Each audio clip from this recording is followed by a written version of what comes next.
Hi everybody and welcome to the Sugar Free Show with myself, Karen Thomson, and nutritionist Emily McGuire. Today we have the amazingly phenomenal Canadian Dr. Jason Fung with us.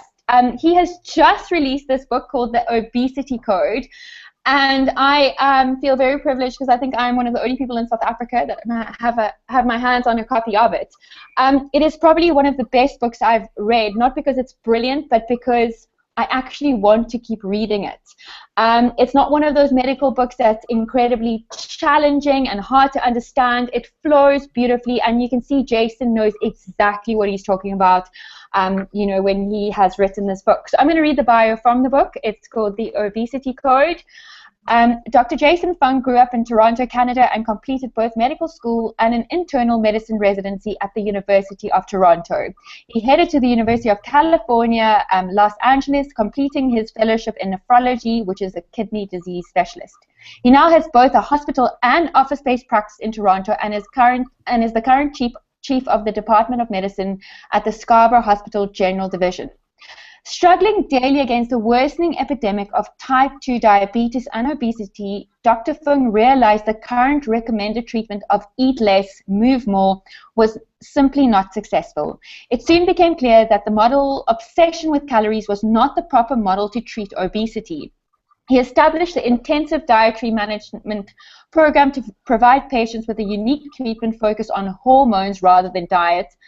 The program treats conditions related to metabolic syndrome, including obesity, type 2 diabetes, obstructive sleep apnea, and fatty liver, with great success. It now provides guidance both locally and to international patients from as far as New Zealand to the United Kingdom to South Africa. Dr. Jason lives in Toronto with his wife and 2 boys, and we are so excited to have him on the show. Welcome, Jason. Thank you. Thanks for having me. We are very excited to have you back on. You definitely were one of our favorites from our series. So I'm super excited to dive into this book. I completely mimic what Karen has said, and I obviously did my whole master's in obesity science, and I wish I had this book at the time when I did that. It would have made it so much easier. So just to kind of bring it right back to the beginning, where did the notion come from even to write this book? What made you decide to do something, a look at the etiology of obesity? Well, it's an interesting process, because I was trained kind of, as most doctors are, in this kind of calories in, calories out model. And we all learn this. Obesity is simply too many calories in versus too many calories out, or too few calories out, I should say. And that's what causes obesity. And what was interesting was that in the mid 2000s, kind of around the turn of the century, there was a lot of interest in the Atkins diet and low carbohydrate diets in general. And so there was a number of studies that got started, and they were published somewhere around 2006, 2007, 2008. And I thought, along with most doctors, that this kind of Atkins diet would be like killing people, right? I thought, one, it's some fad diet, it's going to be terrible, people are going to be dying. And what was very interesting to me was that that's not what it showed at all. It showed that weight loss was, in most cases, much better.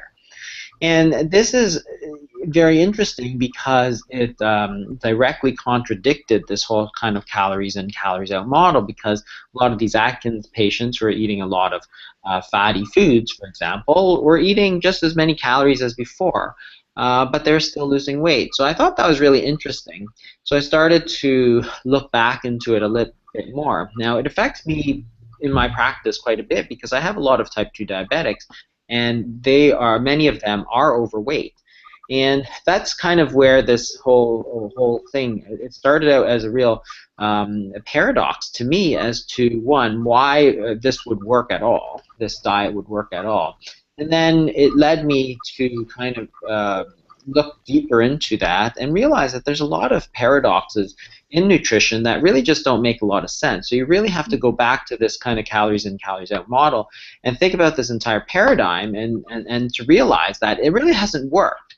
And the fact that it doesn't work is actually right in front of us, right? Because we've been pushing this whole calorie model for at least 40 years, and obesity has just exploded, and type 2 diabetes has exploded. And I deal with all the kind of downstream consequences. These patients who are losing their kidney function, they're going blind, they're losing their legs from amputations, and so on. And that's where it came from. And it made me realize a few other things. One, for example, as doctors, we were just giving a lot of medications, but at the same time, we knew that if you could make these patients lose weight, the diabetes would go away. Like, nobody doubts that, right? For all the people who say that it's a chronic disease, when that patient comes into you and says, you know, I lost 50 pounds, my diabetes went away, you don't go, oh, you're lying, right? It's a chronic disease, you're lying to me, right? You say, of course it did, right? Because you lost the weight and the diabetes went away. So at the same time that we knew that it was a dietary disease that was entirely treatable and preventable, we didn't care two bits to actually treat it or prevent it. All we cared about was giving more medications, giving more insulin, and then putting them on dialysis, right?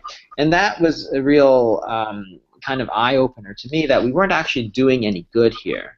So you actually have to go back to the root cause of the entire problem, which is the obesity, and then you have to go from obesity to what is causing this obesity, right? Because again, whenever we deal with a disease, we always ask what's causing this disease, right? But for obesity, we never ask this question because we think we know the answer. We think that it's all about calories. But when you actually think about it, logically, the answer doesn't make any sense, because if you think that it's all calories that causes the disease, then you can simply reduce calories and you will lose weight. Now, that's only been done in probably like 80% of the world's population has tried that, right? And it's failed in virtually every case. And again, when you look back at the studies that have been done, they bear out that this kind of caloric reduction model fails. So I quote a study in the UK where they pulled the records of weight loss in, I think it was like GP's electronic records. And the failure rate to deal with obesity is somewhere around 99.4%. Right? So our advice to cut calories fails in 99.4%, which means it's guaranteed to fail. And the proof is, you know, fairly obvious. Everybody's done it, and nobody succeeds. And so why would we continue to give this advice? But even worse, why would we not question the science behind this advice and say, well, you know, our advice is based on calories in, calories out. Why do we accept that that is the correct model? It's obviously wrong. It obviously has failed. The proof is in the pudding, right? So that's that kind of where it all kind of came from. Mm-hmm.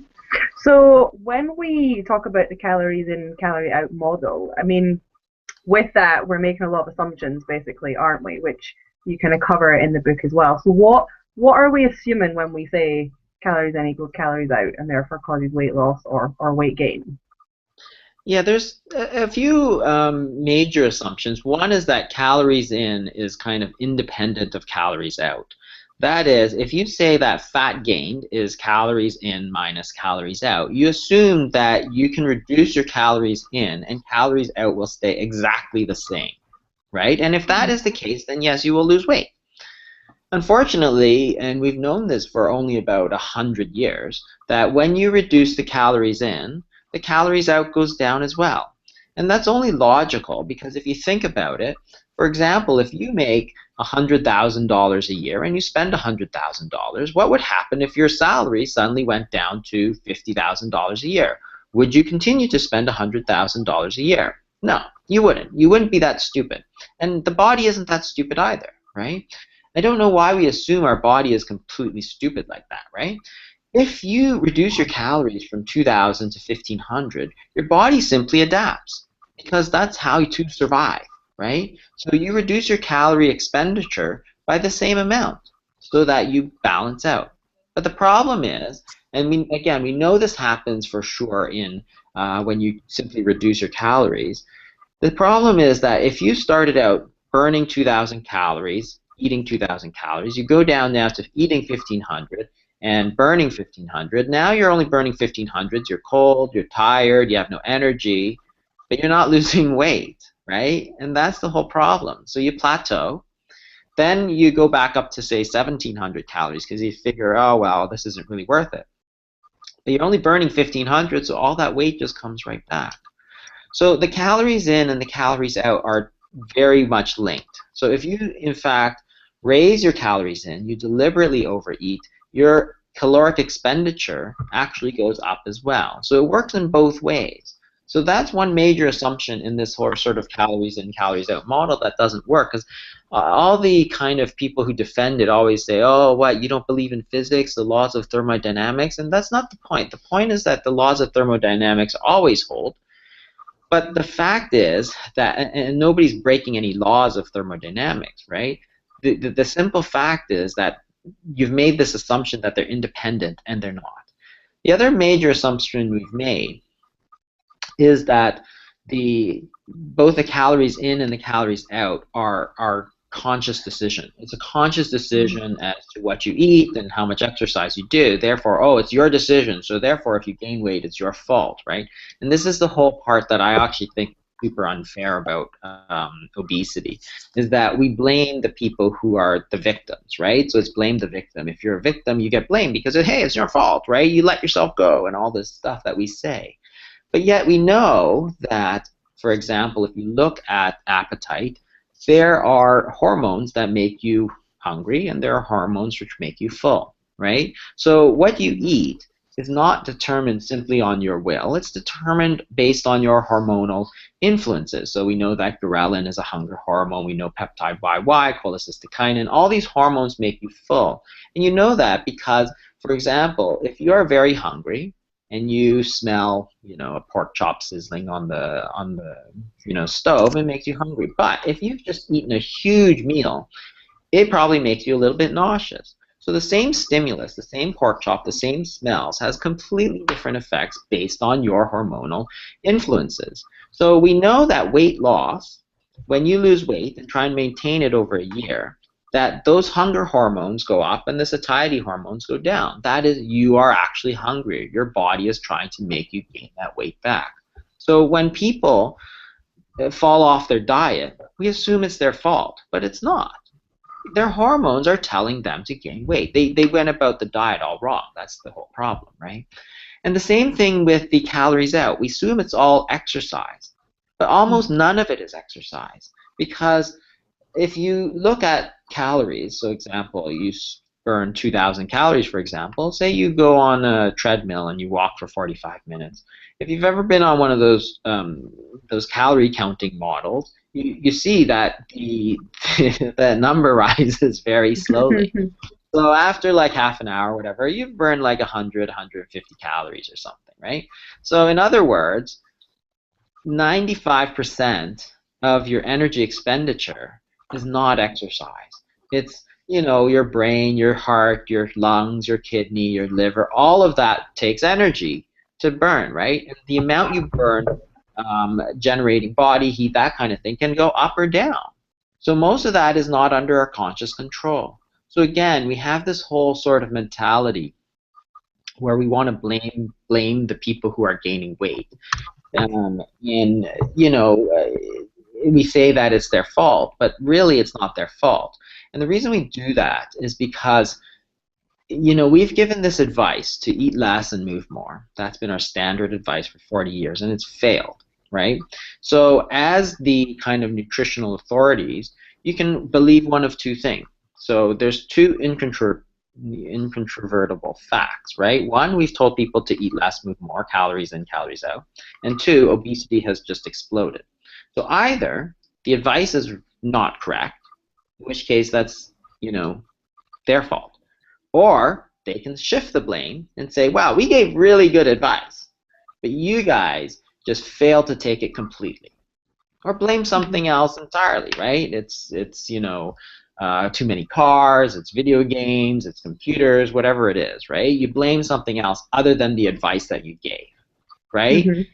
And so you say that, oh, video games, which came around in 1980, right, with Atari, oh, that was what's caused it. Well, it doesn't make any sense. Or cars. It's not like cars suddenly spiked up in 1977. So that's the reason that they have to blame somebody else, because they can't believe that this advice is so wrong, because they've never questioned the assumptions underlying their paradigm. And that's really what I talk about, is that this theory of calories in, calories out, this whole first law of thermodynamics, it's led us so far astray, and nobody ever questions that piece. But that's the key piece that's really been killing us. Because as long as you believe that, everything else that follows is wrong. And that's really where we've gone kind of off the tracks, and we really just have no idea what we're doing with obesity. So if we look at the model of obesity, and I like the way that you propose it in your book of a new model, I think, so what you're saying is encompasses is mostly predominantly with our hormones, and I think you've obviously touched on it. So can you take us through kind of what you mean by that? What hormones actually play a role? Are we kind of getting that idea now? Is that kind of coming to light, or are we still really far removed from understanding what is even happening? I think for the most part we're pretty far from understanding. But again, if you think about what causes obesity, you have to really look at the hormones, because hormones really control everything in our body, right? So the main hormone that we're dealing with is insulin. So there's an overlap between calories and insulin, of course, but because if you all foods tend to that can contain calories tend to also raise insulin, but they're not equally. So you can't say that 100 calories of food will raise insulin X amount, because it depends on what that food is. So if you eat carbohydrates, refined carbohydrates, sugar and bread and so on, the insulin will spike up way higher than if you eat, say, olive oil. So therefore, for the same amount of calories, you have different effects on insulin. And the way you know that insulin is the major player is that you have to look at whether or not insulin causes obesity, right? So if your theory now is that insulin causes obesity, then you can do an experiment where you look where insulin is high. Do people gain weight, right? Or if you give people insulin, will they gain weight? That's the real question you want to know. And of course, every time you look for that, it's true. So when you prescribe insulin, people gain weight. When you give medications that raise insulin, they gain weight. When you treat diabetes but don't raise insulin, like with metformin, they don't gain weight. So again, you can see that every time you cause a rise in insulin, weight goes up. Every time you cause a decrease in insulin, it goes down. So you know that it's the major causal player. Then you can go back and you say insulin is the major player, cortisol as well, but insulin is the major player causing weight gain. Then you say, well, what are the major things that raise and lower insulin? And this is where kind of I move into a bit more newer stuff, which is that for many years it was just all carbohydrates. People talked about carbohydrates raising insulin. But of course, even within carbohydrates, there's a huge discrepancy between how much insulin effect and how much glycemic effect, for example, you have. So if you look at the glycemic index, certain carbohydrates raise glucose a lot, and others don't at all. So sweet potato, for example, if you look at the glycemic index, is not very high compared to, say, white bread or even whole wheat bread. So in carbohydrate foods, the insulin index tracks very closely to the glycemic index. So things like carrots and so on, they just don't have that. So there's lots of carbohydrates, or beans. There's lots of carbohydrates there, but the effect on the glycemic index is not as high as, say, the Snickers bar or whatever you have. And then you have to apply the same reasoning, not just to carbohydrate foods, but also to proteins and fats as well. And then the other thing, because it turns out that you're not trying to measure the glycemic effect, you want to know the insulin effect. And certain proteins can also raise insulin a lot. So if they're raising it a lot, then you're also getting a potentially poor effect for weight. So that's why we don't try to use a super high protein diet. So, and I think you're kind of touching upon that, but in your book, and the one thing that I like about the Obesity Code is it takes the carbohydrate insulin hypothesis that one step further, because as you just said, it's not all just about carb spikes your insulin and that's it. So can you talk a little bit more about the kind of protective factors that you speak about? So yes, it's reducing your certain carbohydrates, but you also talk a lot about the protective factors in this kind of model. Yeah, so certainly refined carbohydrates are one of the big players in raising insulin, but it turns out there's other things which will help lower insulin as well. So things such as fiber. So you can do experiments where you give people liquid diets and you measure how high insulin goes. And when you take a lot of fiber, it turns out the insulin goes up much less. So that's good. And of course, this is what I always think is interesting, is that if you look in nature at natural unprocessed foods, except for honey, almost all carbohydrate foods also have fiber, whereas dietary fats and dietary proteins just about never have fiber. So it's very interesting that if you take a lot of processed foods and simply strip out everything other than the carbohydrate, which is what we do with flour, for example, you've taken out all the protective factors, the proteins, the fats. So dietary fat has the same effect of lowering that insulin spike, and the fiber, which is all very protective. So if you eat natural, unprocessed foods, not only are you getting all the carbohydrate, but you're also getting all those other protective factors along with it, which explains how you can eat a very high carbohydrate but unprocessed carbohydrate foods, such as you have with the, say, Okinawans, who eat a lot of sweet potato, and still have very low insulin levels. So the most famous study was the Caffeine study, which was about a 70% carbohydrate diet. But when they measured the insulin levels of these Catavans, their insulin levels are not high. They're actually very, very low. So he compared it to his own Swedish cohort, and they're at about the 5th percentile, which means that their insulin levels are lower than 95% of the Swedish population. So super, super, super low insulin levels, despite the fact that they have very high carbohydrate intakes. But it's all unprocessed carbohydrates, right? So you're getting all the protective factors. So fiber is one of them. Dietary fats are another one of them. Vinegar is an interesting one because that also has been shown to reduce that sort of insulin spike, and people use that, for example, to try and reduce their glucose. And it's interesting because it's been one of these kind of traditional remedies that's been used through the years for weight loss, is vinegar and water, and it's kind of making a little bit of a comeback in that. So vinegar is very popular, but also fermented foods. So fermented foods are not acetic acid like vinegar, but it's lactic acid. So kimchi, for example, is getting a lot of play.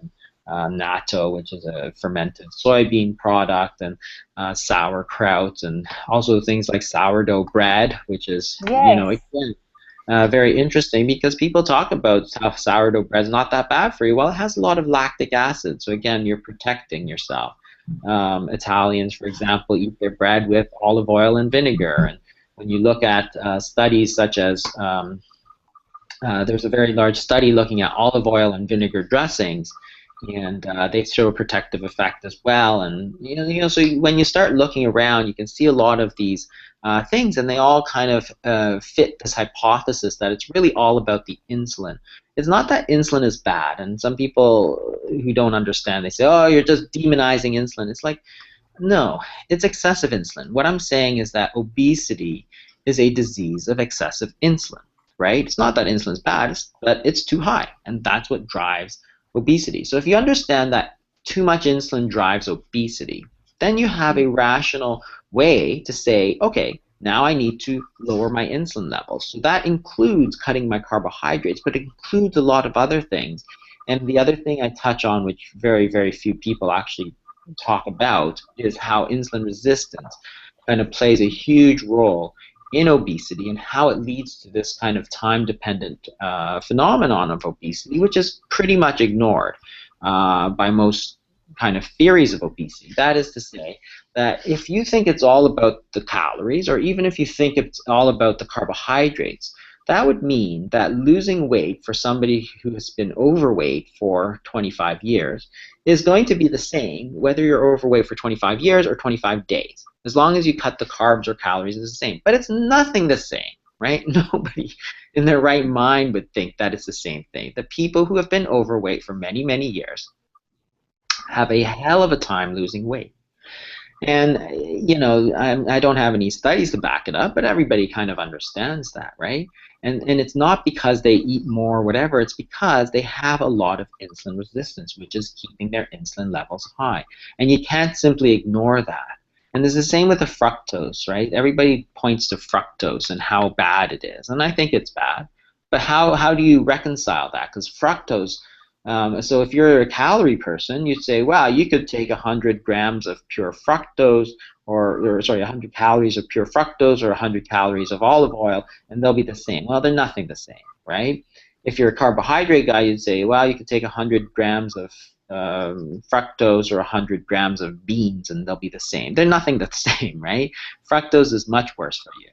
And everybody kind of understands that. It's a lot about the sugars. After all, that's what we talk about. But why is sugar so bad? And it's really because it ties directly into the insulin resistance, whereas glucose does not. So even if you're to eat bread and stuff, it's not actually, I don't think, as bad as eating like a lot of sugar. Now, I think people have recognized that for sure. If you look at sales of soda, if you look at sugar overall, it's coming down, which is great. It's great news. But this kind of theory of where you look at the insulin resistance and the fructose causes a lot of fatty liver, which causes a lot of insulin resistance directly.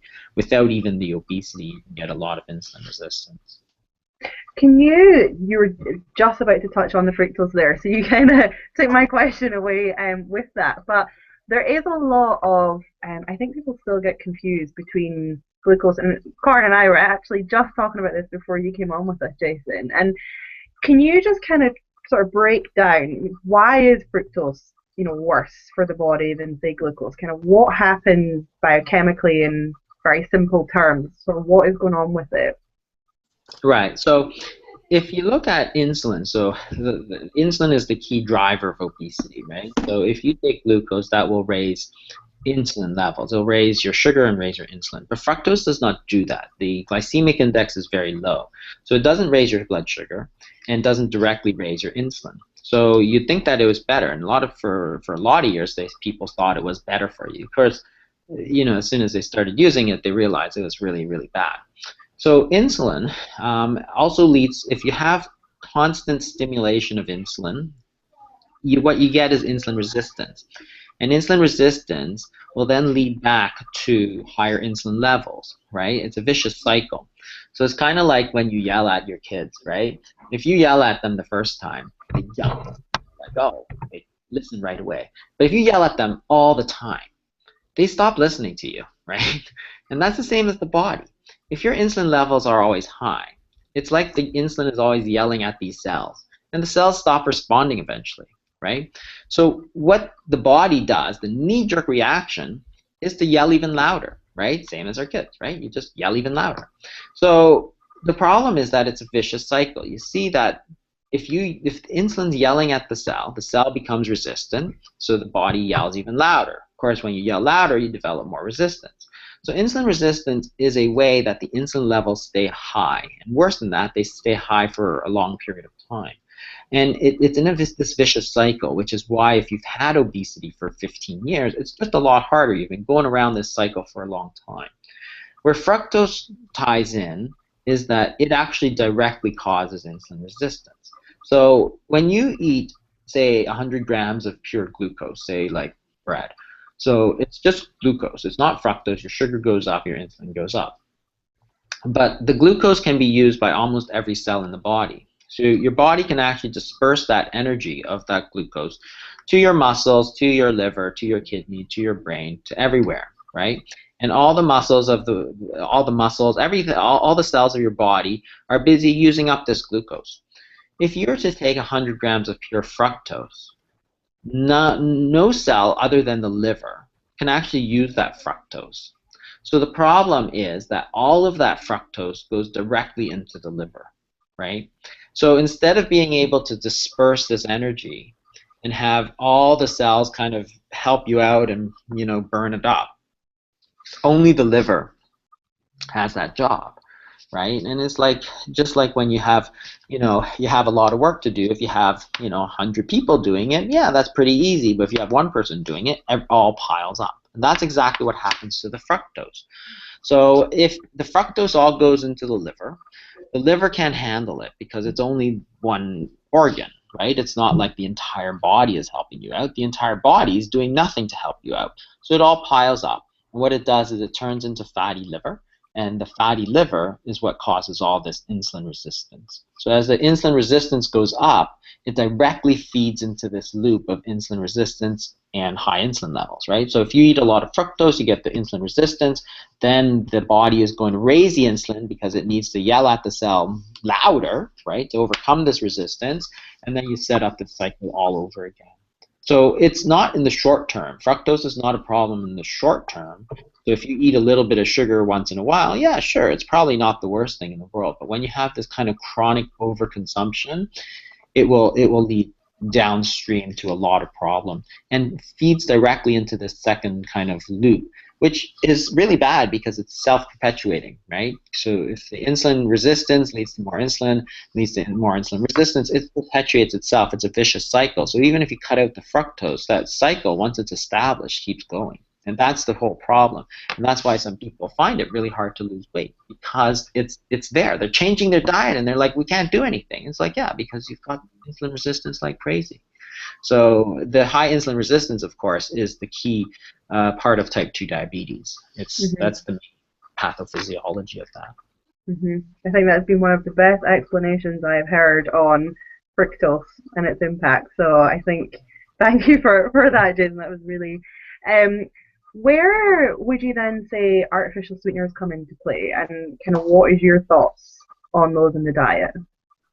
Yeah, I think that they actually have pretty much no role to play. Now, the thing is that, I get all kinds of flack from people who really like these artificial sweeteners, right? So the calorie people, they love them. Again, look at the bottom line of, the problem with a lot of nutritional research is nobody seems to use a lot of logic. So if artificial sweeteners were really great and they really worked, then we wouldn't have an obesity crisis, would we? It's not like nobody's heard of Diet Coke, right? Everybody's heard of Diet Coke. Everybody drinks Diet Coke. It's very popular. It doesn't work because nobody loses weight drinking a lot of Diet Coke, right? So yes, you can cut the calories from the soda down, but you can't treat the obesity. So if it doesn't work, it means that those artificial sweeteners are not taking care of the problem. And the problem is that in some people, the insulin goes up just as high with a lot of studies were done on aspartame, but it goes up just as high with the aspartame as it does with the sugar. And that's why what you see is that there's no overall benefit. Now, I think that in some people, they don't have that problem. And stevia, people ask me about stevia all the time. The studies are not all there with stevia. In some people, it appears to do the same. But again, if you think about it, it's very easy to tell whether or not this is going to work for you. Use the artificial sweeteners. If you start losing a lot of weight, hey, great, go ahead and use it. Like, do you know how many people, like what percentage that's going to work in? Like, I don't know, 0.5%, right? Everybody's done that already. So if you think it's going to work for you, go ahead, do it, right? But I doubt very much that it is going to work. Otherwise, we wouldn't have to talk about all this stuff. We'd just stick stevia in everything we eat, and we'd be fine. And it was the same idea. I don't know if you ever had that fake fat, olestra.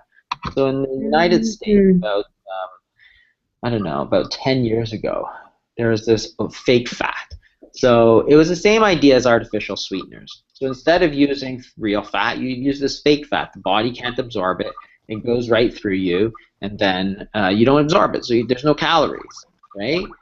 It didn't work at all, right? It turned out to be one of the 10 worst ideas ever, by Time magazine. It was quite funny, actually.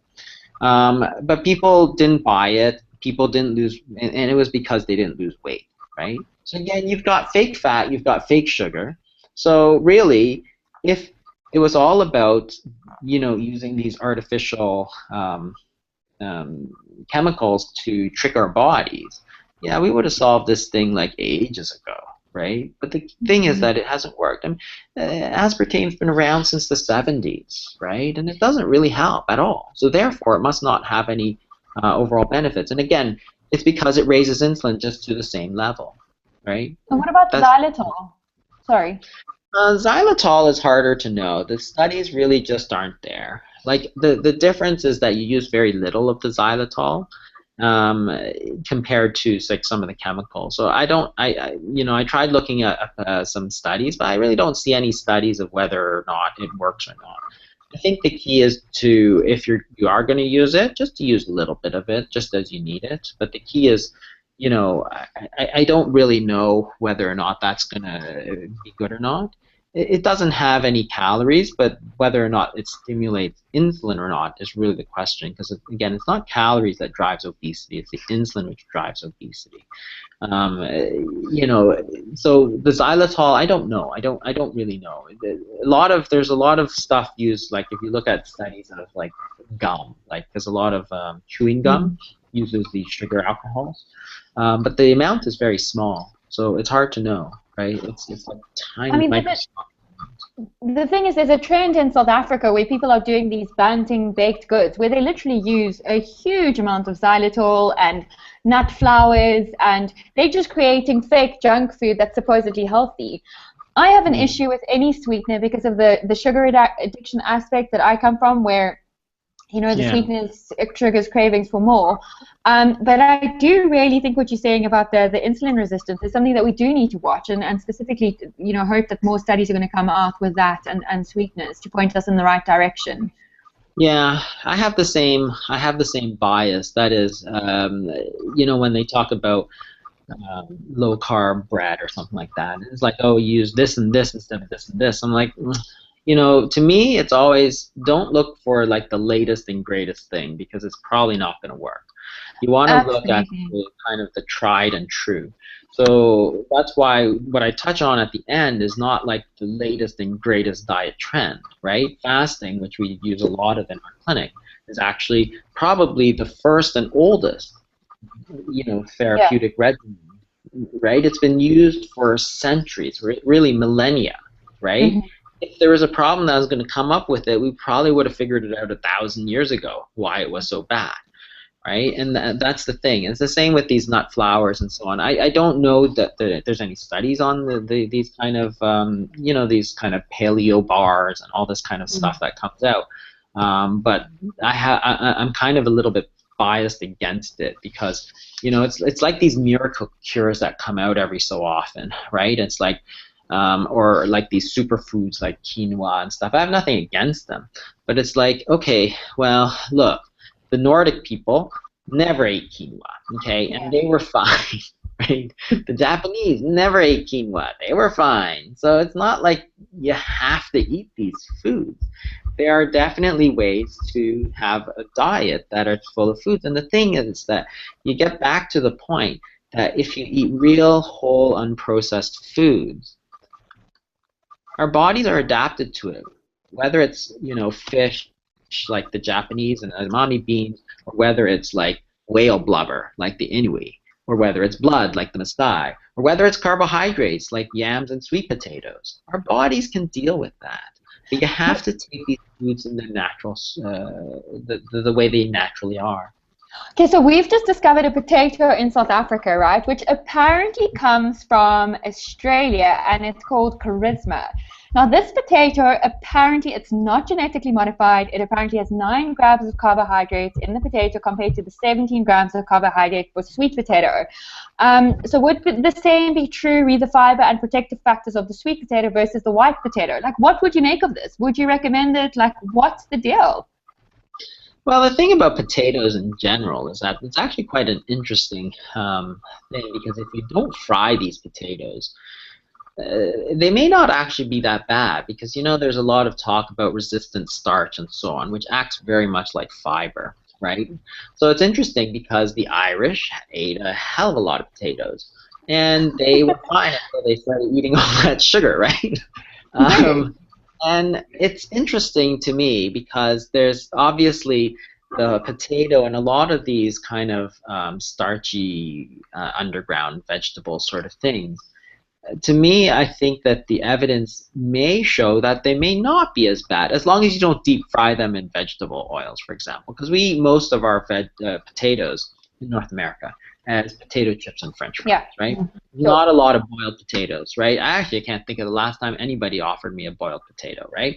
But if you actually look at the glycemic index of boiled potatoes and stuff, it's not bad. And the other interesting thing is that if you cook the potato, then cool it, like with potato salad or something, which people used to eat in the 50s, you actually generate a large amount of resistant starch, which I think is a very, very interesting topic because, again, the resistant starch doesn't get absorbed and it blocks that sort of insulin spike. So it gets you back to the idea that, hey, maybe it's not all in the foods we eat. Maybe the traditional ways of preparing foods and stuff may have been actually okay, like baked potatoes and boiled potatoes and stuff. French fried potatoes, potato chips, maybe not, right? That there's something perhaps in that high heat cooking and the vegetable oils that we cook them in that is screwing everything up. So it makes it a problem. And it's the same with the rice. If you look at Asian cultures, tons of rice everywhere. And it wasn't brown rice, I can tell you that. It wasn't brown rice. It was all white rice. That's all we ate. And the thing is that if you look at population studies of the Asians in the 80s, there was very little obesity, very little diabetes. But if you look at the amount of carbohydrates they were eating, it was super high. But the key was that they ate virtually no sugar. So that's one of the clues, because sugar, I think, is much worse. I think it's like twice as worse. And the other thing is that they weren't eating all the time, right? They'd eat once or twice, right? They'd have their lunch and their dinner. It'd be rice and vegetables, rice and vegetables. And they'd have these periods where they just weren't eating, right? So again, it's those periods of where you're not eating that is going to help break that cycle of insulin resistance. So now, of course, they've gone to the kind of eat all the time and lots of fast food and lots of sugar. And in addition to the rice, the Chinese are killing it. They're like going crazy with the diabetes. It went from like 1% in 1980 to like 13%. That's crazy. That's like in 30 years, like in a single generation, the prevalence of diabetes has gone up like 13,000% or something insane like that. That is like crazy. But again, whether you point the finger at rice, it's hard to say because they eat tons of rice. Whether you point the finger at potatoes, it's hard to say. So I think there is more there. So certainly if it's a natural, something that a potato that people have eaten, yeah, maybe it is. There's definitely so much more there to be kind of discovered. But what I think is that we have to start looking at not so much the macronutrients, but really it's our own body we have to look at, right? What's the effect on our bodies? What's the effect on our insulin? Like, and the timing of the meals, which is, again, something nobody ever covers, right? It's like if you eat from the minute you get up to the minute you go to bed, I don't think that's a healthy thing. I think you've lost that kind of balance, right? But nobody talks about it. As long as the carbs are the same and the calories are the same, everybody's as well is the same. But I don't think it is. I think if you look at study, and to me this is one of the most fascinating pieces of research, is that if you look at 1977 USA, because a lot of data that I get very easily as Americans, they're eating 3 times a day. And by 2006, it's closer to 5 to 6 times a day, right? And that can't be good, and nobody talks about it. But when somebody actually did a study and looked at what influence this had, their conclusion was that the increase in meal timing was about twice as important as the change in diet, which to me sounds about right. Yet we never talk about it. We talk we talk obsessively about, what percentage carbs, what percentage fat, what percentage protein. Like, this is all questions of what to eat. Should you eat avocados? Should you eat bread? Should you eat this? Should you eat that?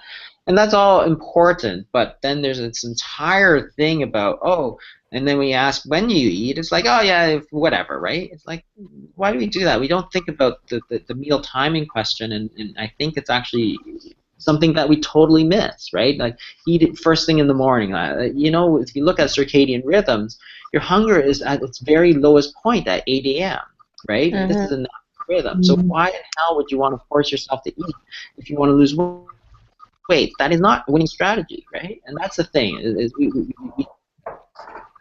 don't consider all these other things. You kind of assess about this one thing, like calories or fat or this and that. Like you got to look at the whole picture. There's like so many different things that are going on here, and it might be different for you than it is for me, right? I mean, this is the thing that I always think is interesting. Like if your car doesn't start, right? For one guy, it's because I have no gas. For the next guy, it's because his spark plugs are gone, right? But the guy with no gas says, oh, look, I filled up on gas. Now my car works perfectly. So he tells the other guy, it has to be the gas, right? And he fills up on gas and it doesn't work, right?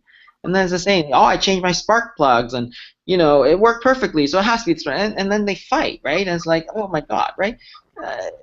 It's different. There's so many different pieces of the puzzle here. Like, it could be different, right? One person, it could be insulin resistance. The next, it could be cortisol. The next, it could be carbohydrates, and next it could be fructose, and the next it could be, any number of different things, like eating all the time, right?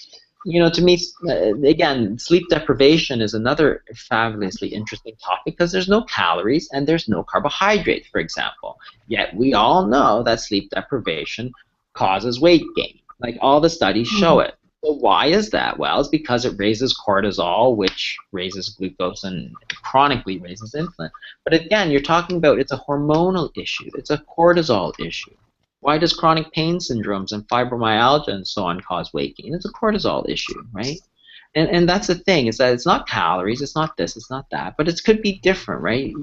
Somebody's problem could be sleep deprivation.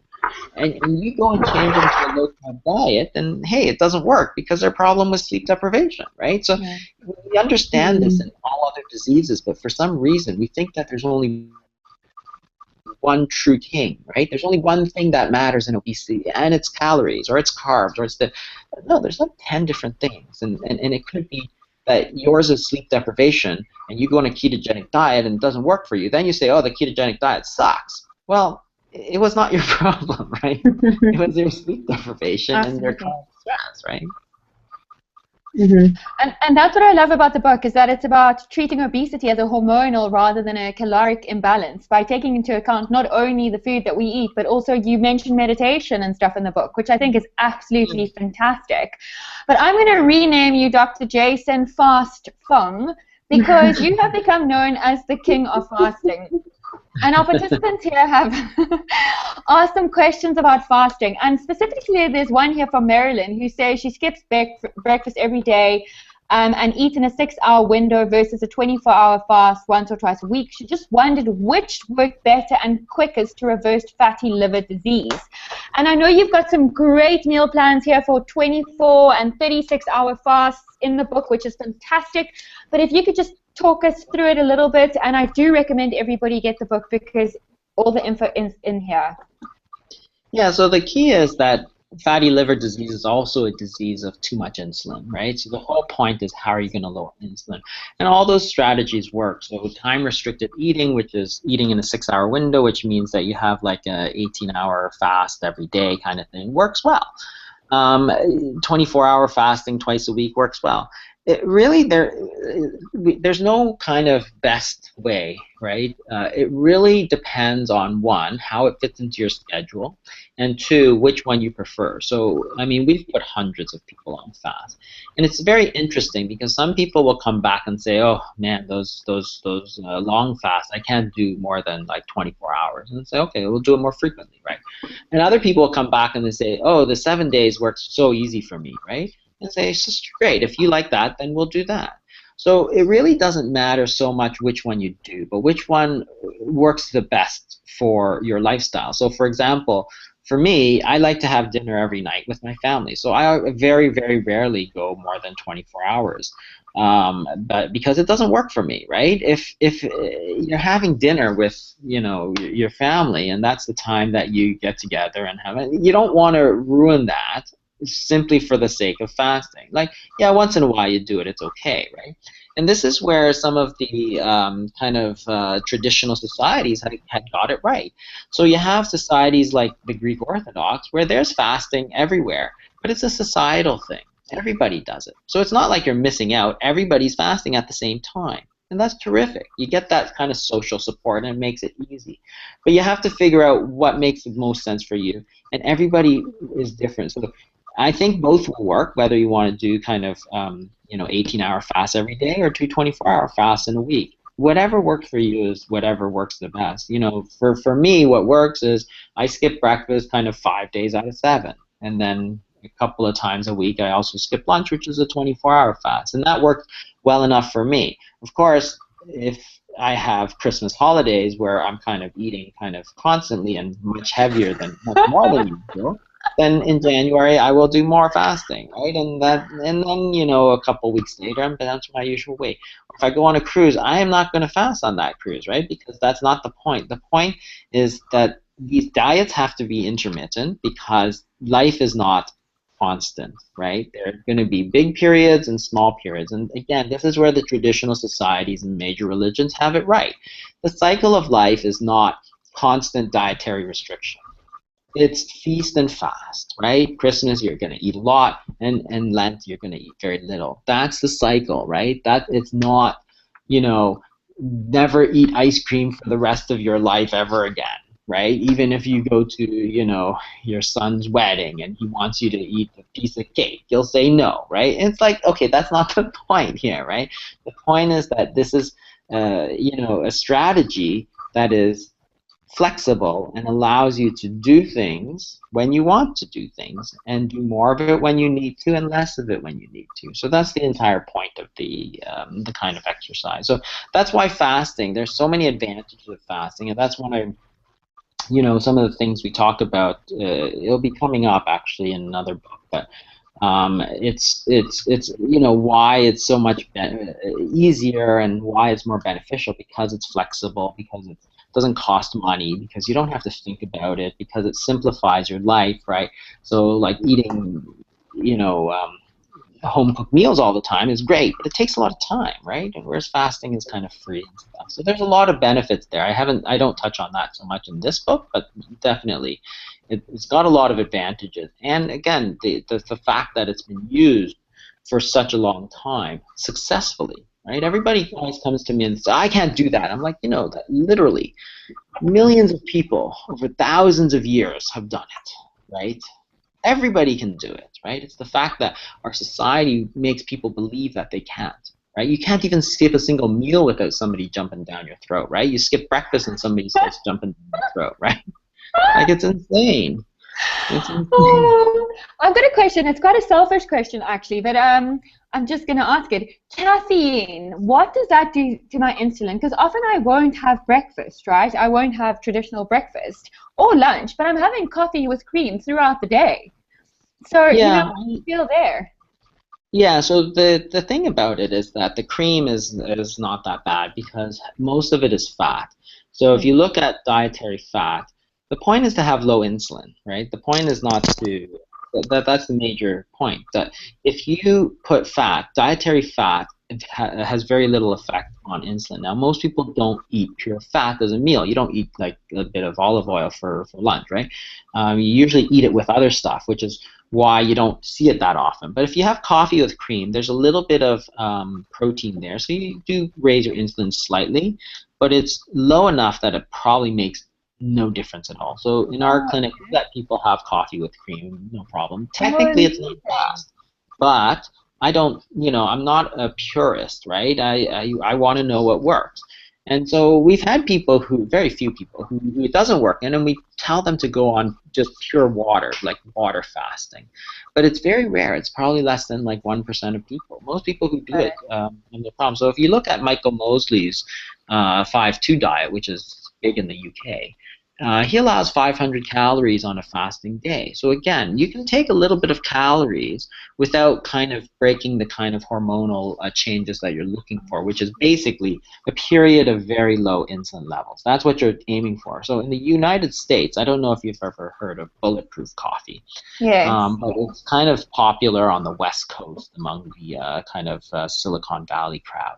So you're blending in butter and stuff into your coffee. And it's a huge amount of calories, right? It's like a meal. Massive. But it's all fat, right? And that's the point. You're taking a lot of calories but none of those calories will stimulate your insulin particularly at all. So even though you have a lot of calories, you have very little insulin effect. So in essence, you're still doing, what's sometimes called a fat fast, which is just taking dietary fats. So again, you're providing that very low level of insulin that you're looking for. So it works. It works for a lot of people, right? So that's why it's very popular among some, and some think it's like the worst thing ever. But really, if you think about it, it actually makes a lot of sense to me to do that. So coffee with cream or bulletproof coffee or coffee with coconut oil. You tell them, yeah, go ahead, do it. If you don't get the results you're looking for, then you can change. Because you've got some great insulin-resistant hacks, to kind of like counteract the insulin effect.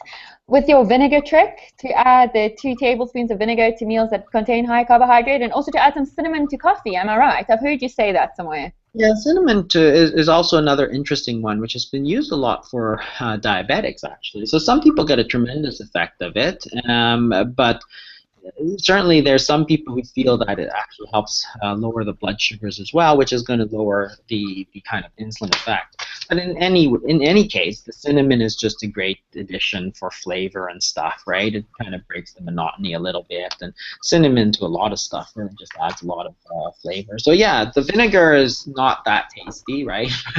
Has been used again traditionally for like hundreds and hundreds of years, right? And it's always interesting to me how these kind of ancient peoples figured it out like long time ago, probably through trial and error, that hey, vinegar has all these benefits, right? And they just incorporated it, even though they didn't know any of the science behind it. And then now we catch up and we say, oh yeah, vinegar is great. And it's like, yeah, well, they knew that like ages ago, right? Ages ago.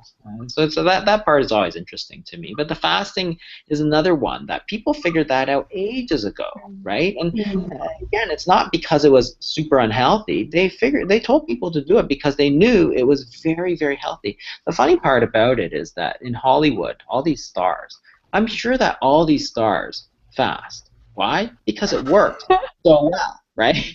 But none of them talk about it because there's this whole stigma of anorexia and all this stuff. They're afraid they're going to be labeled, and so they don't talk about it. But I'm willing to bet that every single one of these, celebrities fast when they need to look good. And you know what? They don't understand that it's actually really healthy for them, right? True. We've got an inpatient clinic where we treat eating disorders, and God forbid if we had to introduce fasting into the diet there, we would be closed down for promoting anorexia. I can absolutely see that.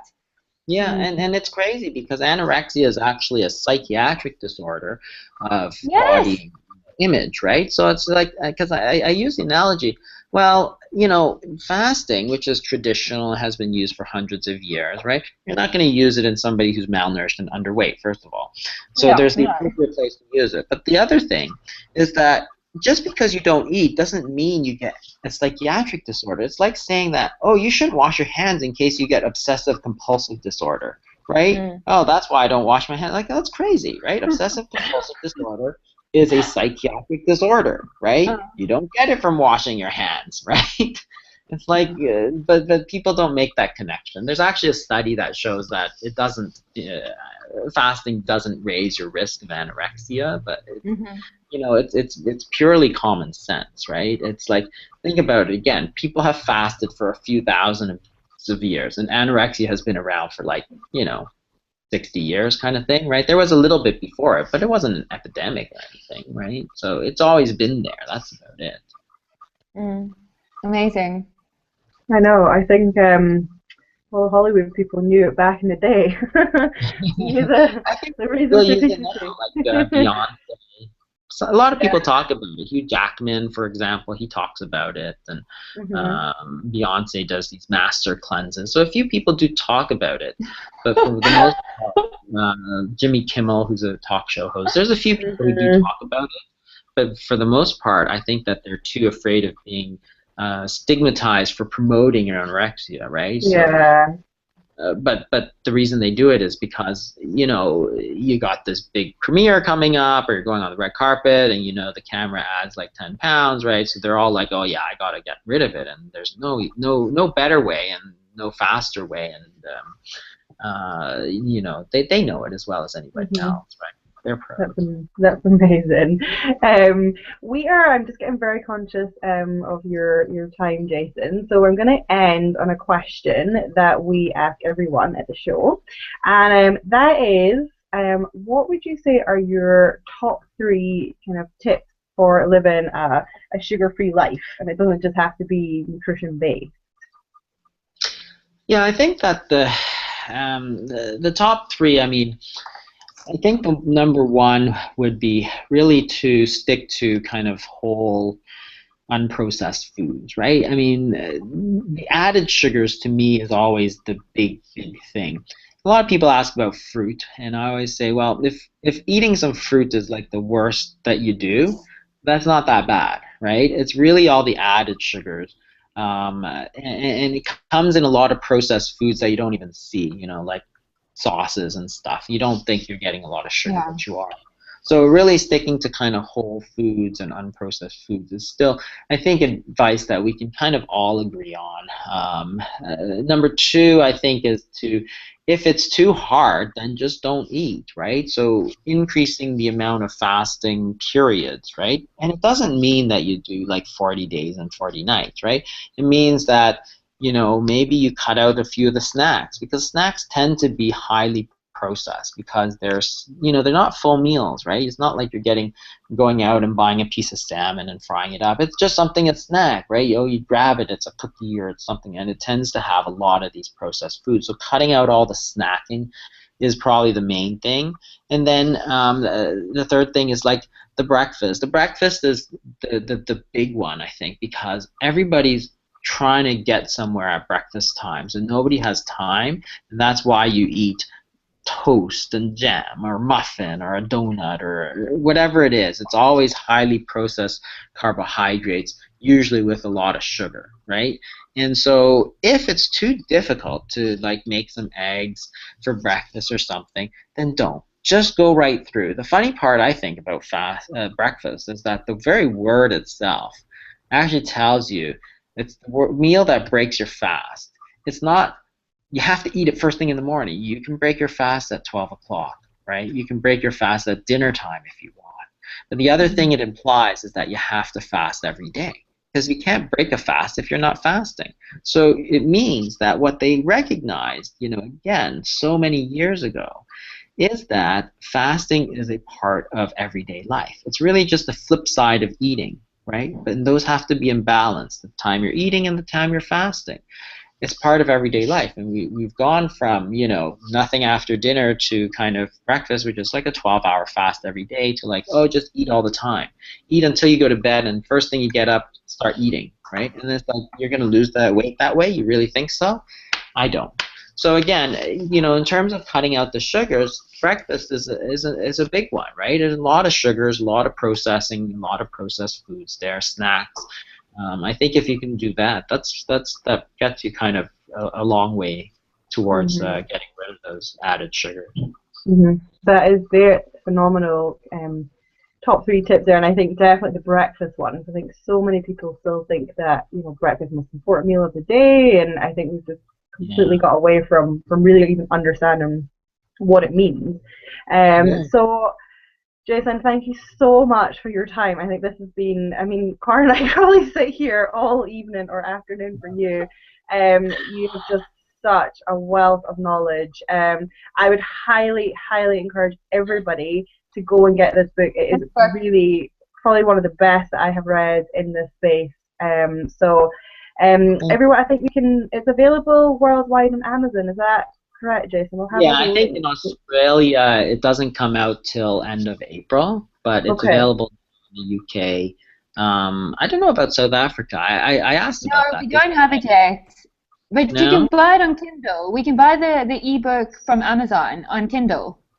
Oh, okay. Because I think it's the same publisher for the UK as South Africa. It's Scribe, and they said that it should be available, but I don't know when they're. Catherine got it last night on one of the participants. She got the ebook version on Amazon. We are always a little bit behind, but I will try and find it in the bookstores and post it on the site. I did post an offer here on our page where you can click through to the Amazon site and get it now.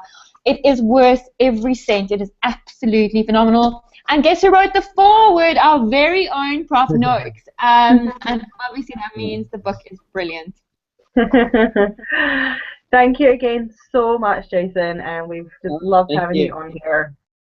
Thank you, Jason, and thanks everybody for tuning in, and we'll be back soon. Bye. Bye.